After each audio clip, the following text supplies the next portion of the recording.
देखिए, मुझे पूरा विश्वास है कि एलएसी पर हम चीन को रोक लेंगे।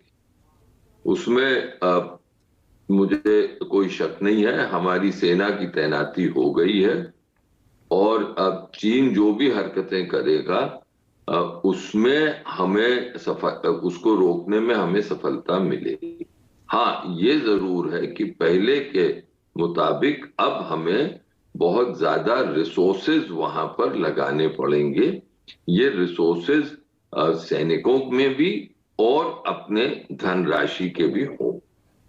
लेकिन बात जो है संदीप जी, वो इससे बहुत आगे है। बात यह है कि चीन हमारे लिए हर प्रकार से अगर आप देखें सबसे बड़ी सामरिक चुनौती, और ये चुनौती रहे।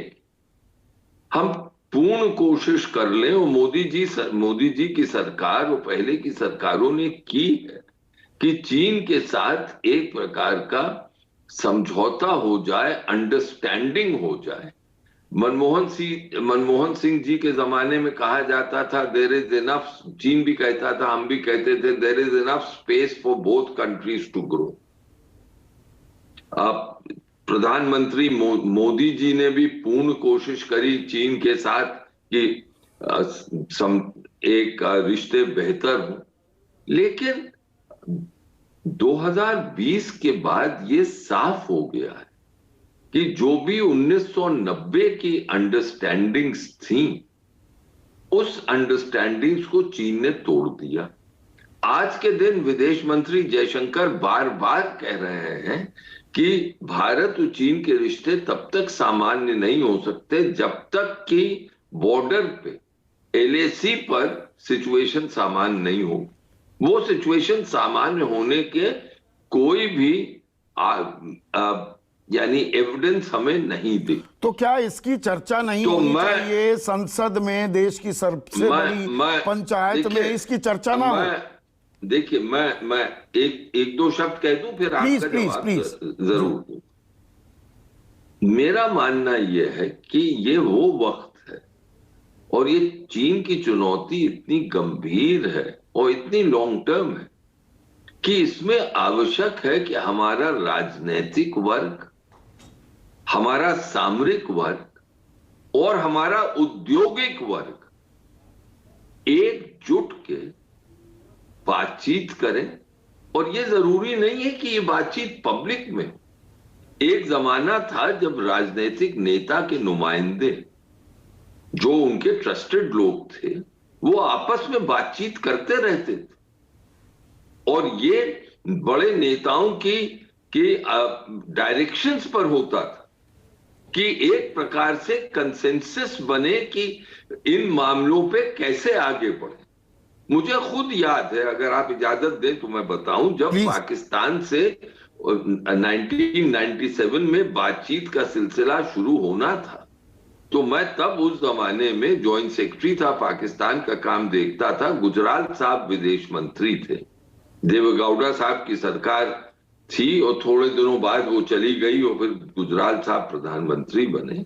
और उस वक्त बातचीत के पहले एक कंसेंसस बनाने की कोशिश की थी गुजराल साहब ने। वो मिले थे सब राजनेताओं से, चाहे वो ऑपोजिशन के हों, चाहे वो अलायंस पार्टनर उनके, और एक कंसेंसस बना क्वाइटली। इसमें कोई अखबारों में ये सब नहीं आया। आज के दिन भी मेरा मानना है वही जरूरत। ये टीका टिप्पणी जो हो रही है, जो राजनीति हो रही है कांग्रेस की तरफ से, बीजेपी की तरफ से, वार प्रतिवार, ये सब जो चल रहा है, इससे क्या उनको सोचना है? बीजेपी को सोचना है। विवेक आर्य साहब, एक छोटी सी इंटरवेंशन कर रहा हूं।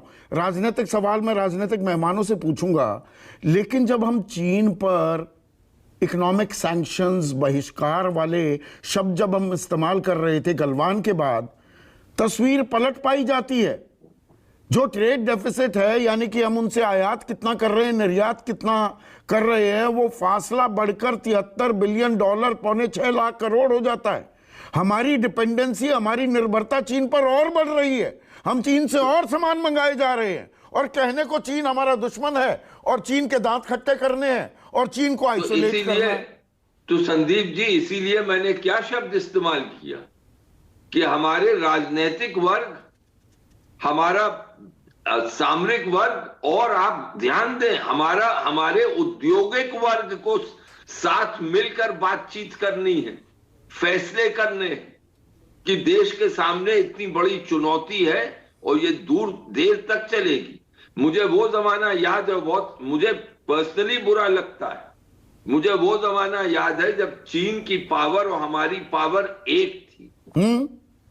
आज 6 गुना ज्यादा है उनकी पावर। ये कैसे हो गई? मेरा ये भी मानना है कि अगर हम सब मिल के काम करें और एक मन बना लें, हमें इतनी इच्छा शक्ति है, हमारे देश के पास इतनी काबिलियत है कि ये जो गैप बढ़ता जा रहा है इसको हम पहले सीमित कर सकते हैं और फिर धीरे धीरे कम कर, उसके लिए